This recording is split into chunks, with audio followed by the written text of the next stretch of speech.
cannot see how the track will be in conditions to be able to race this afternoon at all. These, of course, are replay images. We've long since vacated the grid. Umbrellas wouldn't even withstand it. The palm trees could barely withstand the wind, let alone the rain, and it is still coming down very heavily. And all that's happening is that the water's getting deeper and deeper.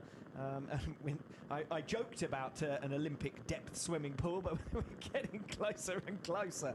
You saw just from the marshal there, the water up to his ankles. Yeah, and it is just keeping to come down at the same degree as well. You can see from these shots just how wet it is out there. And we saw when the safety car was doing its lap just how little visibility there was, especially in that run down towards turn 10. So no real chance of any change in the next while. But certainly for the superbike riders, they're going to just have to come together. They could well be able to talk, as the safety commission traditionally we see 3 riders from the safety commission come together and make a decision about what to do. We saw that if you think back to Laus's Ring in 2016, we had similar conditions to this. Obviously Sepang, we've had similar situations as well. Well, I know who might be the only rider who wants to make sure that something happens this afternoon, and that'll be Jonathan Ray, because if the Superpole race is cancelled, he's going to lose potentially 12 points there. Well, I remember at Assen when we had the snowstorm a few years ago in immediately been red flagged, because people would have been going off left, right and centre, and obviously enough we had standing were on the limit, but here today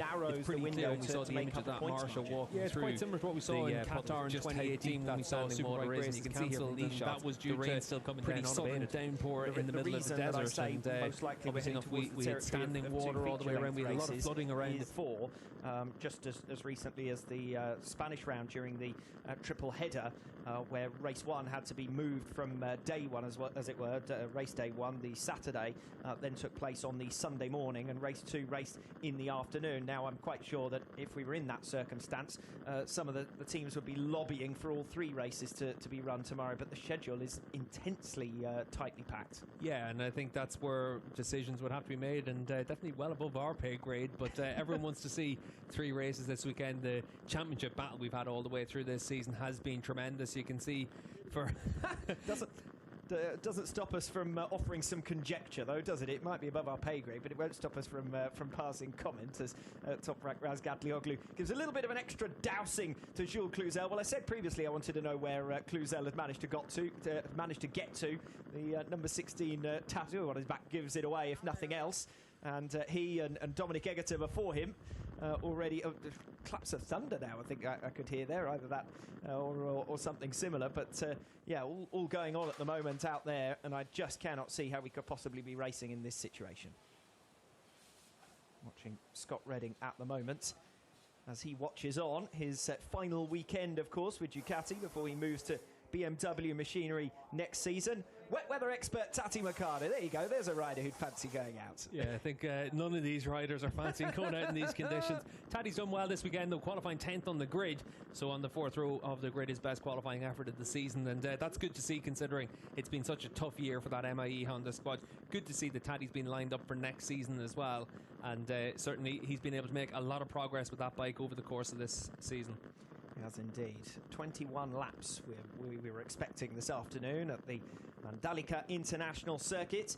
We wait for further news as to what might be happening here. Just discussions between fellow Ducati riders and former teammates as well, Scott Redding and Chaz Davies. See if we can listen in.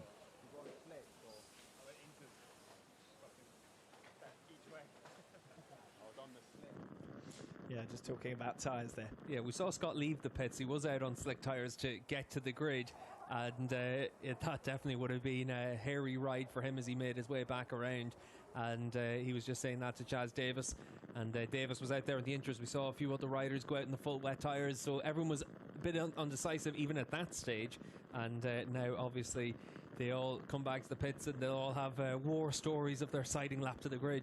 Well, if Tati Mercado dropped that rubber duck on the start-finish straight, then I wonder where it would end up. It would give us a good indication of where the drain is. Yeah, and that's one of the big question marks for all the riders at this stage, just to try and see exactly what the conditions will be like out on the racetrack. But it is going to be a big ask for all these riders. We'll wait and see what happens as the next while progresses, but decisions are going to have to be made at some point, and certainly for all these riders, they'll come together to try and come to a decision.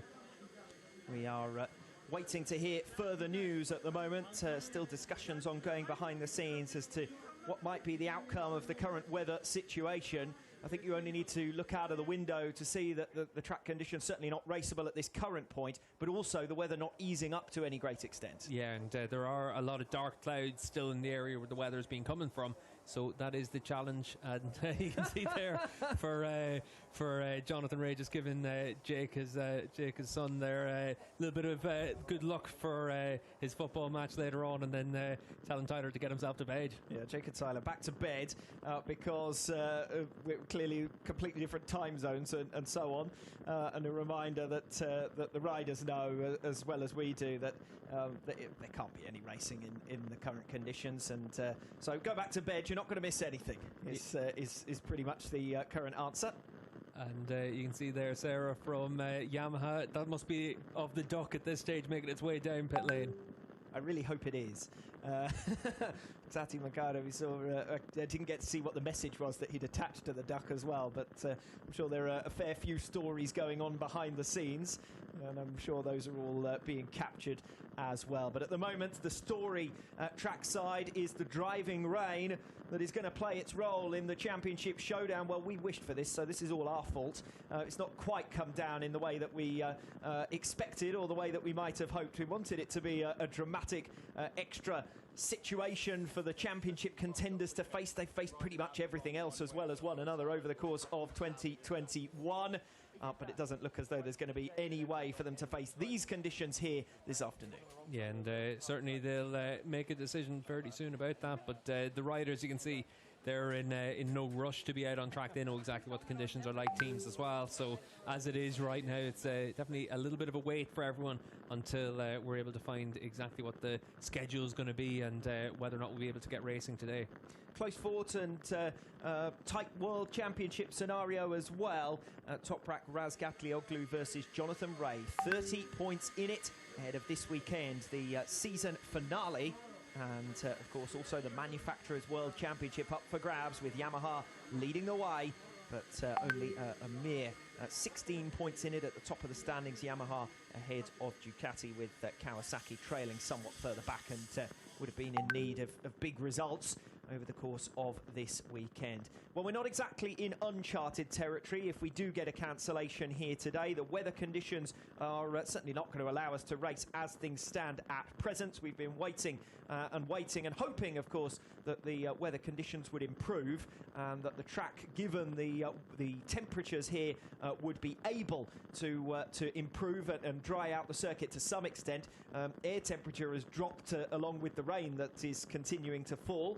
So even if it did dry up now, it would take a significant amount of time to clear that number of centimetres of water. You saw the marshals walking around the track with that water up to their ankles earlier on, and no sign at the moment of that changing. We wait for official confirmation, but as you can see along the bottom of your screen, that decision will be taken around 4 p.m. local time. So we will be signing off from the Mandalika International Circuit in a few minutes' time, and then we will wait to hear whether there is any good news to come later on this afternoon. But certainly, on the evidence of what we're seeing at present, it could well be a goodbye for now. Yeah, you can see Jonathan Ray's gotten back into his civvies now at this stage, and he's not going to be the only rider making that change. As you said, Alex, by 50 minutes' time, that's when we'll get an update on what to do with the schedule. So for everyone else, they just need to try and keep themselves calm at this stage, and just see what happens at the top of the hour. Fun and frolics has been the story of this afternoon. A planned race one from the 12 Championship race around this venue. For now, at least, it's going to be a goodbye from the Mandalika International Circuit.